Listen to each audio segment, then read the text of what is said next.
Welcome to Hard Talk with me, Zeinab Badawi. My guest is a pioneer in so many ways. She's been described as the Arab world's leading feminist. She's a medical doctor, writer, activist, campaigner and outspoken political critic. She is Dr Nawal El Saadawi. She was banned from speaking in the Egyptian media and imprisoned under the government of President Sadat for her outspoken views. How much freedom of expression is there currently under President Sisi? And what about the status of women in Egypt today?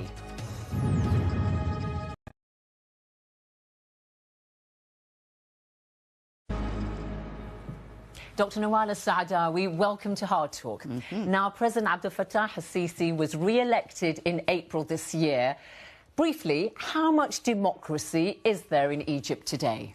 Well, it's not less or more than democracy in Britain or in the United States. You know, I look to the world as a whole. So Egypt is not specifically lacking democracy. I've been traveling all over the world. I haven't seen a democratic country. Do you have democracy here in Britain or in the United States? Britain. Should we just stick with Egypt? No, I cannot stay with Egypt because I link Egypt to the world. All right. To the world. And I need to make comparison. All right, let's just take one specific point. Yes. You were imprisoned in 1980 under President Anwar Sadat. Yes. Because of your very outspoken views. You had said at the time, I believe what he said, that there is democracy, we have a multi-party system and you can criticise. So I started criticising his policy and I landed in jail. Exactly. Today, do you have the freedom to say what you want in Egypt? Much, much better than under Sadat or Mubarak. Much, much better. Under Mubarak and Sadat, I was censored totally. I was in prison under Sadat. Now in Egypt, I am not censored. I can speak my views in Egypt now, in the media. I write. Also, I write in Al-Ahram. That's the major newspaper national in Egypt. paper, Al-Ahram. I write regularly.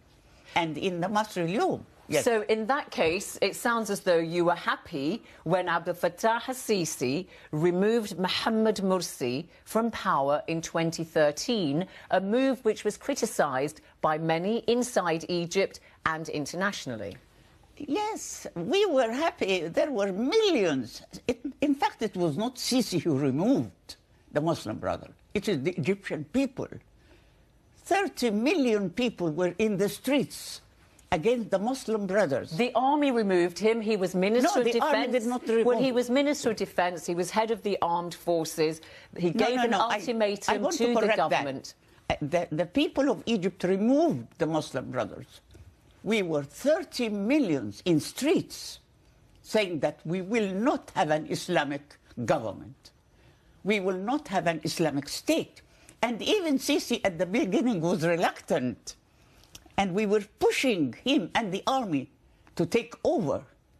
So we have to be clear, because what's happening in Egypt is not really portrayed well outside. But I have to put it to you that in the elections after the toppling of Hosni Mubarak in 2011, elections were held in 2012, and the Muslim Brotherhood, who had refashioned themselves as the Freedom and Justice Party, won 47% of the seats in Parliament, and also other Islamist party brought the support of the Muslim-based parties to more than 70%.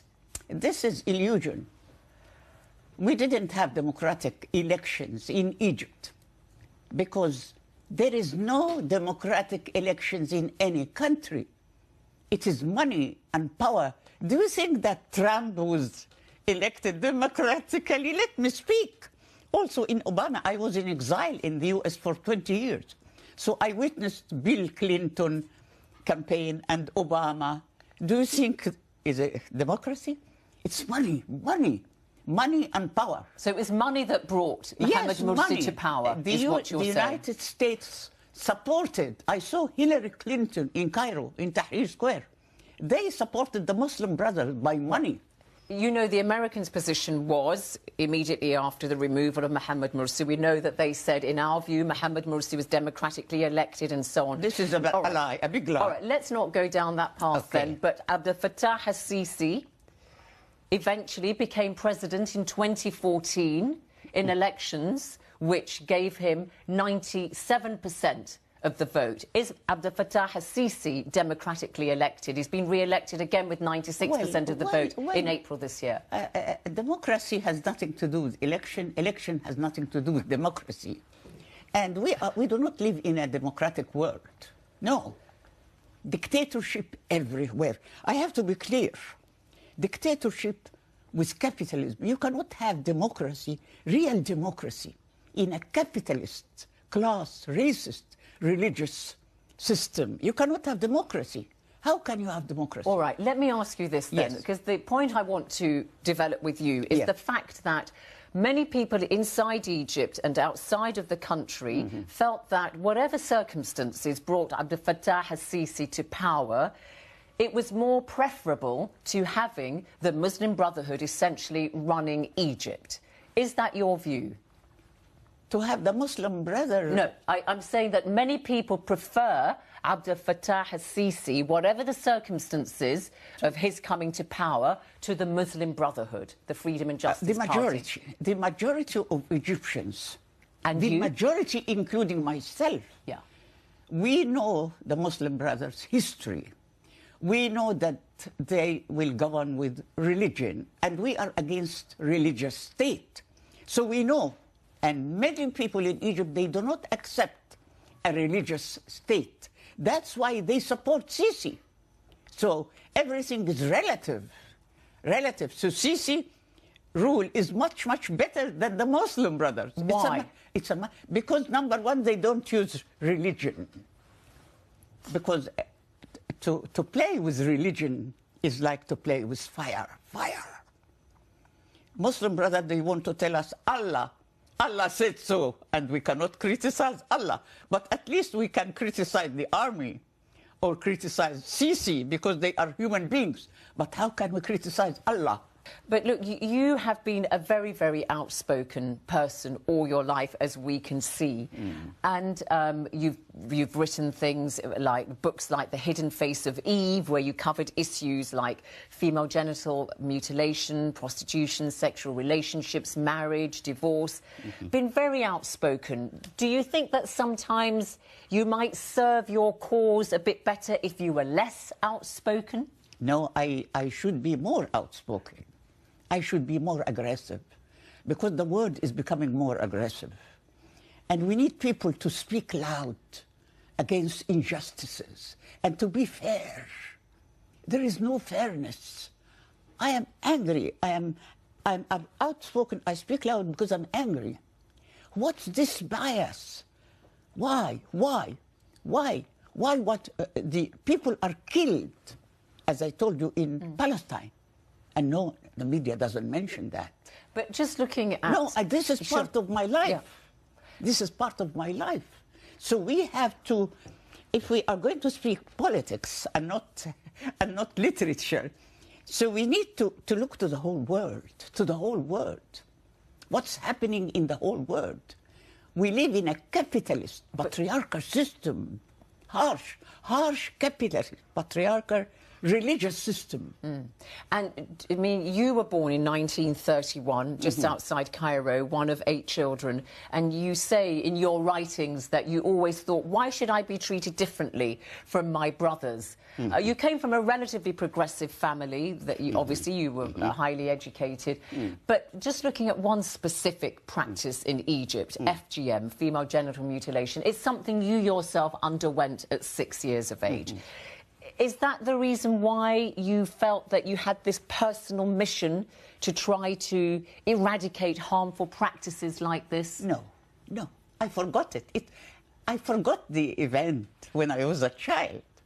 And then, because there is childhood amnesia, so I forgot. But then I reminded it when I worked as a medical doctor, and I saw the children cut, male and female, because I am also against male genital mutilation. Male circumcision. It is male genital mutilation and female genital mutilation. So after graduating and working as a physician and seeing children in front of me being cut, I started to remember what happened to me. And I started, so it's not personal. But just thinking about the kinds of causes you've taken, the kind of way you approach issues like that. My point was, do you think that you would serve the cause a bit better if you just worked more quietly behind the scenes? Because even today in Egypt, more than 50%, perhaps 70% of girls are still subjected to FGM. Yes, but that's why we should be very, very brave and open and also clear. Why should we not be clear? To hide behind trees and to be careful. Why careful? I have to be outspoken. Why has it proved so durable, though? Because as a practice, it's been outlawed in Egypt since 1996. In 2016, the law was toughened in Egypt to bring in harsher penalties for practitioners. The law hasn't stopped it. Why does it persist? It is very deep-rooted habit related to patriarchy, you know. It's related to the oppression of women in all religions. In fact, women are circumcised under all religions, physically, mentally, spiritually, psychologically. So we have to put FGM and MGM also, male yeah, in a historical context. It's history. It's about sexuality. Is it women's sexuality? Yes, about double standard of sexuality. That women should be monogamous and men are polygamous. You see? So how can women be monogamous? But women often perpetuate FGM. It's not just something that the males do. Yes, the women want it sometimes and do it. They are brainwashed. Slaves are always against slaves. You know, it's slave mentality. When you are oppressed, you oppress your children, you oppress especially your daughters. This is psychology. But the point is we have to understand why female genital mutilation or why male genital mutilation is still today, is still durable, is still now. Nobody speaks about males, why males are circumcised. Nobody asks. Though it is very much related to female circumcision. And it's related to monogamy for women and polygamy for men. In order women to be monogamous, they must be circumcised, to be satisfied with one man, you know? So it's related to monogamy. There are other issues. You bring up monogamy, and just looking at the issue of marriage, I wanted to raise a particular case with you that's making a lot of headlines at the moment. The case of Noura Hussein, a 19-year-old woman in the Sudan, neighbouring Egypt. And she has been... And you're from Sudan. I was born in the Sudan. You're absolutely right, Dr Saadawi. And she has been condemned to death for stabbing her husband to death. She was forced into the marriage when she was in her early mid-teens. Yes. And she did not consent to have sexual intercourse with him and was held down by 3 of his male relatives. I know, yes. Yes, so you know the story. Yes. So why does the Quran, first of all, the Quran doesn't allow forced marriage. So why, again, does this kind of... It has nothing to do with the Quran. Exactly, nothing to do with it. It has nothing to do with religion. And, you know, because many people think it's Quran who oppress women or Islam. Women are oppressed in Judaism, in Christianity, in Islam, in Hinduism. So women are oppressed in all religions. And why women should marry young? You know, they tried... I was about to marry when I was 10 years, you know, but I struggled hard. I struggled. Your parents wanted you to marry at 10 years of age? Yes, many people in my age. How did you at 10 manage to say, no, this is not going to happen? Well, you have to read my autobiography. Well, yes, of course, your new... It's a long battle. Yeah. But what I would like to say, child marriage is universal. You're in China, in the United States, it's universal. It's like female genital mutilation. It's like polygamy, monogamy, like, you know, everything. Like everything related to women. It is universal. Because girls should marry young. And the man is older to dominate her. You know, domination. The husband should dominate. So the girl marry young. She's ignorant. She can be manipulated. She can be exploited. But this one, actually, Noura Hussein actually resisted, and she said she was tricked into marrying him. And she killed. And she killed him when he tried to force himself upon her. But good for her, you say. Her. But now look at her. I mean, what's going to happen to her? I can just say that Amnesty International say the Sudanese courts are saying she's guilty of premeditated murder, even though she was defending herself from being raped by a man she was forced to marry when she was just a young teenager. She's innocent. This girl is innocent in front of all laws. She's innocent because she was defending herself. Because, you know, her husband raped her. Rape is like killing.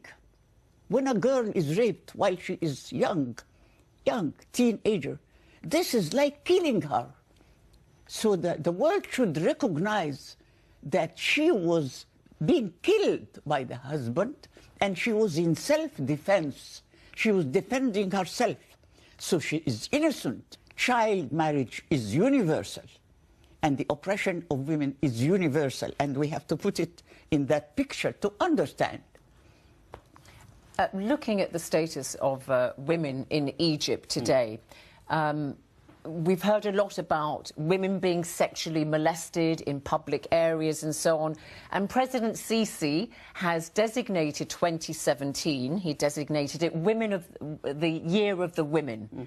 And he has said he wants to introduce laws. He's introduced laws which are more favourable to women. He's increased the number of women in the cabinet to 18% and that kind of thing. Is there progress for women's status and rights in Egypt? Well, very little. Women cannot be... I don't believe that the rights of women come from the government, from any government. I believe that women gain their rights by their own efforts. I didn't believe that Nasser will bring liberation to us, or socialism, or Sadat, or Mubarak, or any ruler. We women should organize ourselves and be aware of our problems and fight. I don't believe in individual rule, that an individual ruler will bring rights to women or to men or to anybody. So the people themselves should fight for their rights. And you yourself, you say the people themselves should fight for their rights. And women should fight for it. Do you see what's going on in a lot of countries around the world, Western countries in particular, America, Europe, about the Me Too campaign, where women are standing up and saying this kind of sexual harassment has gone on for too long? What are your views on that? Is it something that resonates with you in Egypt? Yes, yes. And fortunately that women in America and in the world discovered that. Because when I was talking in international women conferences, and I'm saying that the problem of women is global and local. We cannot separate between the local and global. They laughed. But now, the American women now are fighting against rape and sexual molesting. And you heard about the very famous men who raped women, you see. So I'm happy that it became known universally because... Yeah. Do you think it's a universal issue, though? You don't think that people have to apply cultural sensitivities and sensibilities and norms, so the debate is different in Egypt from what it might be in the United States? Exactly, you got the point. You think it is different? It is universal. Oh, you think it's universal? It is universal, and we should not speak about cultural relativism. I am not very much with this idea of cultural relativism or multiculturalism, this postmodern language. I don't agree. I am very critical of this language, the so-called. So I think, what I think is that the local is not separate from the global. I think this problem raised that feminism is a Western invention, that I am copying Western women, you know? Yeah. They don't believe that feminism is in every country. That's why I call myself historical socialist feminist. But you know, that's the point. For example, back in 2001, you said the veil is un-Islamic. You said that there are vestiges of pagan practices during the annual Hajj Muslim pilgrimage, and that backfired on you because you were accused of apostasy. You were sacked from your job at the Ministry of Health and also as editor of a health journal. Yes, yes. So that's the point I'm making. Should you not proceed with a bit more recognition of cultural sensibilities? Well, it's not cultural, because for me, this is happening. I was not speaking specifically about Islam or about Hajj or about women oppression by Islam. No, I was linking all the time in all my writings, whether fiction or non-fiction. I link. I am a medical doctor. So we need, in order to understand women problems or any problem, we should be historical. And we should link the problem in history and follow it up till now. You've just written your memoirs at the age of 86, nearly 87, called A Daughter of ISIS, Walking Through Fire. When you look back on your long, distinguished career, what do you think about your life's work in trying to promote women's rights? Are you satisfied with what's gone on? Well, yes, yes. If you asked me this question a few years ago, I would say no. But now, yes. You cannot imagine my books. I have 70 books, fiction and non-fiction. They are almost in every home. In Egypt, in Sudan, yes, in all Arab countries. They are there and read by young people, 15 years, 14 years. So I am very satisfied. And whenever I go, even to Sudan or Jordan or anywhere, the young people come and tell me, Nawal, you changed my life by your work. So that's enough for me. Even when they were banned, they were smuggled to Saudi Arabia. You know, my books were in Saudi Arabia while they were banned in Egypt. You cannot ban books. People can find them. So your question, yes, I am satisfied. I feel now I'm protected by the young people in Egypt, everywhere. I fulfilled my promise to myself, but also not enough. I should fight more and more until I die. But as we said, the status of women in Egypt, in the Arab world, there's still so much that needs to be achieved, accomplished. Of course, but there is also much progress. You cannot see women, young women now in universities everywhere. They talk loud.